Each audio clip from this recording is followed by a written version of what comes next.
When I was a young kid, I was really interested in genetics.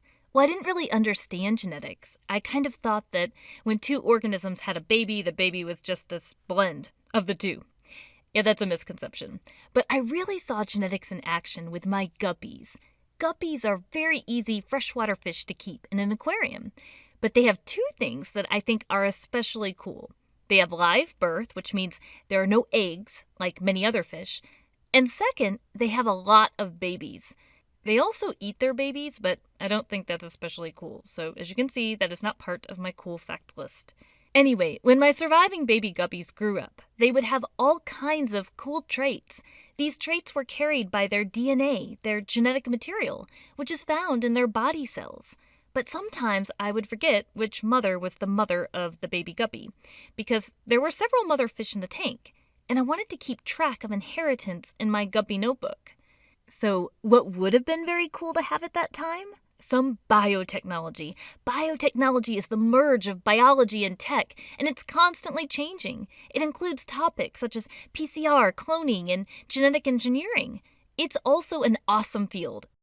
We're going to talk about one of the biotechnologies that could have, well, potentially, helped me determine the genetic relationships of my guppies. If, as a young kid I had access to it, although it's becoming way more common in classrooms now.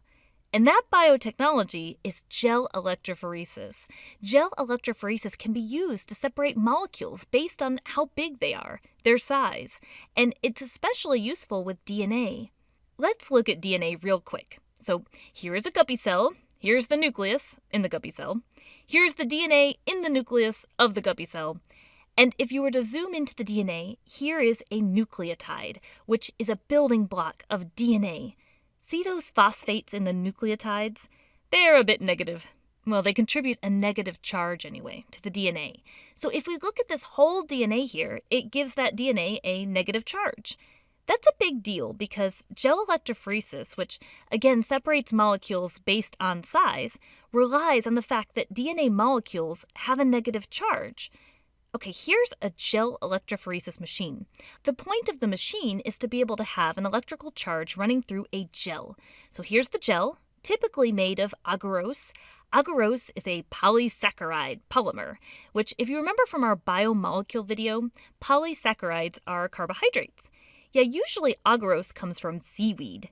The agarose gel itself lets the DNA molecules travel within it. One end of the gel has these holes called wells. The wells are where the DNA is placed into. The area of the gel where the wells are is negatively charged, and the area of the gel here is positively charged.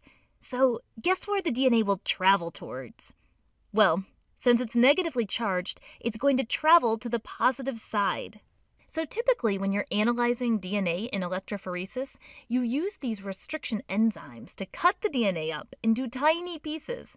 Restriction enzymes have the ability to cut up DNA in very specific areas, often related to the specific DNA bases, making restriction enzymes very useful in biotechnology. So if I had baby guppy DNA and adult mother guppy DNA, and I want to compare them, then I would want to use the same types of restriction enzymes in both DNA samples. If I used the same type of restriction enzyme, it should be cutting the DNA at the same identification points in the DNA samples.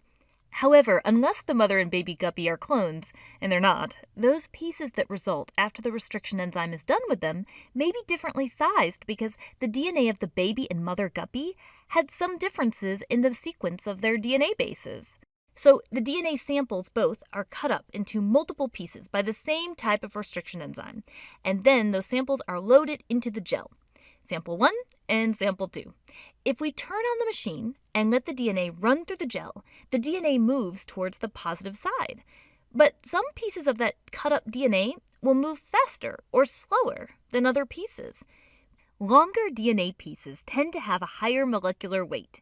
They take more time to make it across the gel when you compare it to shorter DNA pieces, which move at a faster rate. So what you end up with is that these DNA fragments spread out, with the longer pieces closer to the wells and the shorter pieces closer to this opposite side of the gel. These are called DNA bands.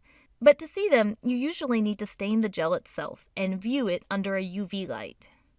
Now let's compare the DNA bands in this hypothetical, simplified guppy situation. The bands aren't going to be identical because these fish are not clones, but I can compare how similar the bands are and compare that to other mother guppy samples to look for relationships. Let's say that we have 3 mother guppy samples to view, and these are the only possible mothers from the fish tank. Which one appears to be the most related to the offspring in this case, and has a high likelihood of being the mother? Well, this one. But we can't be 100% sure with this.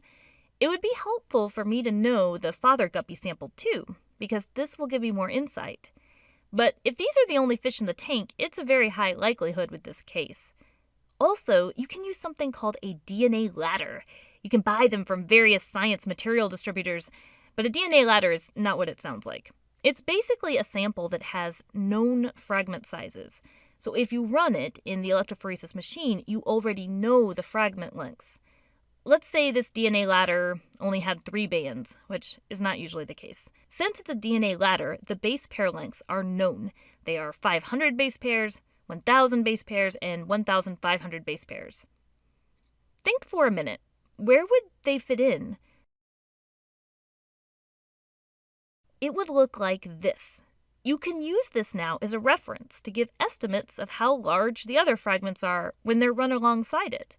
And if you want to be closer to the value, you can use a semi-log graph, something to look up. So why do we care about gel electrophoresis? It's not likely I'll be actually using this with my guppies anyway, right? Well, perhaps. But gel electrophoresis is often a step used in determining relatedness with different species, which helps scientists better classify organisms. It's also used as part of DNA fingerprinting.